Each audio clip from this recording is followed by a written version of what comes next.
willing to bet that most of you, if not all of you, heard about the Golden Rule at some point while growing up. And what does the Golden Rule teach us? I think you're more nervous than I am.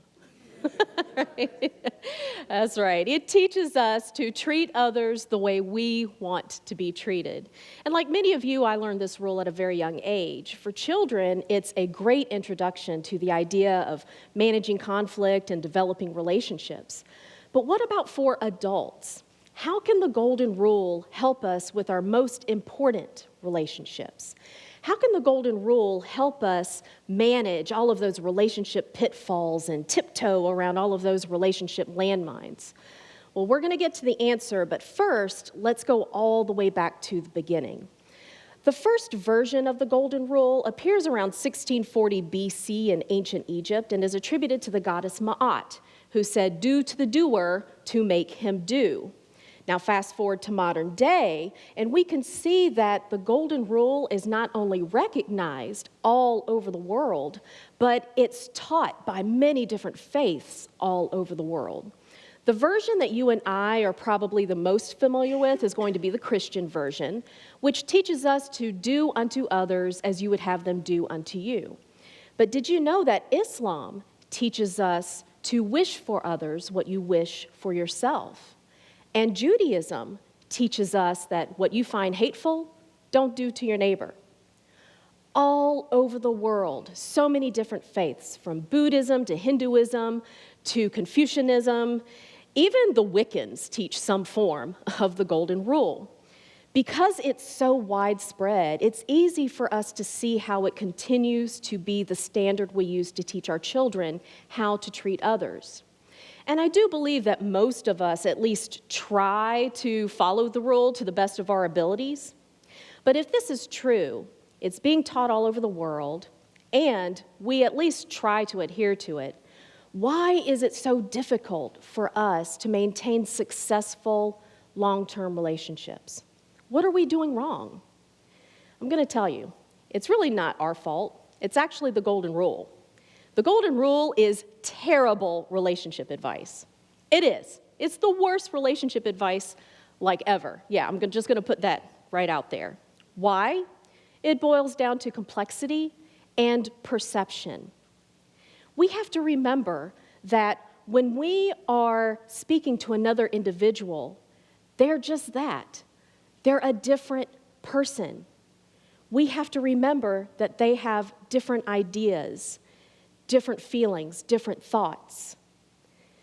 When I'm talking about our significant others and how to treat them, I'm really talking about our spouses, our best friends, our boyfriends, our girlfriends, our immediate family members, the people with whom we need to remain happy and healthy in order to have long-term successful relationships.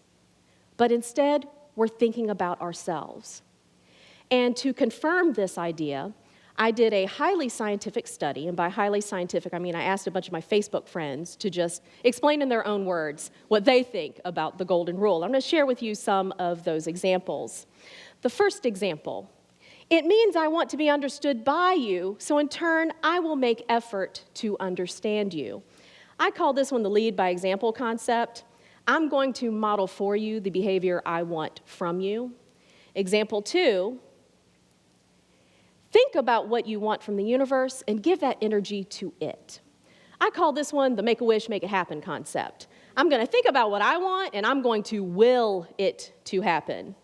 And then example 3, in order to get your way, you must coerce others into believing that your intentions have them at center focus. I call that one the politician's creed. And my favorite example,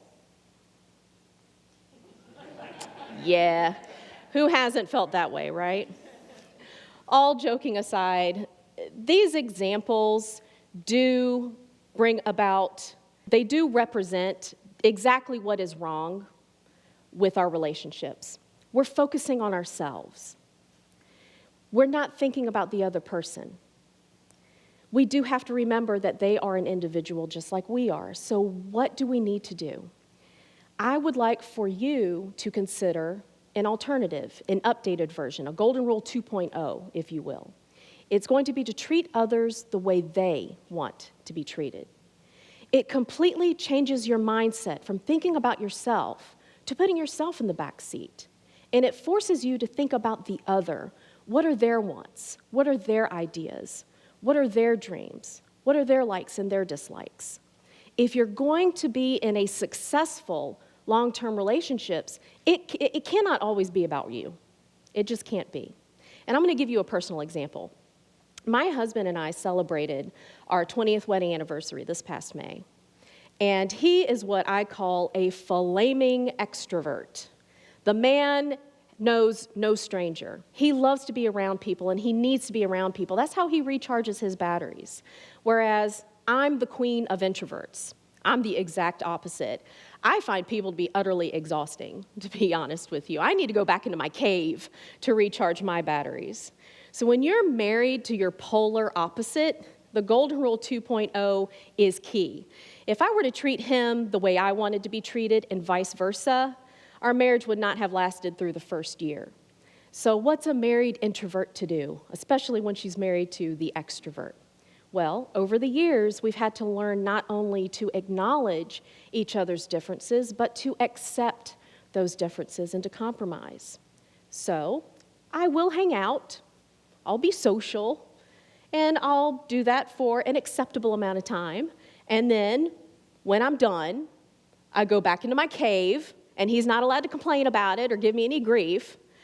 And it makes both of us happy. He's happy, and I'm happy. You see, just because you're in a committed relationship, it does not mean that you have to give up your own identity.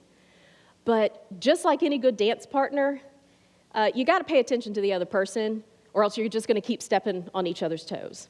And if you do that enough, you're going to have to find a new dance partner. Nobody wants to do that. So I would like for you to take a moment to think about your significant others, the people who are most important to you. What are their likes and dislikes, their wants, their needs? Do they like dark chocolate or milk chocolate? Do they like surprises, or do they like to plan things out?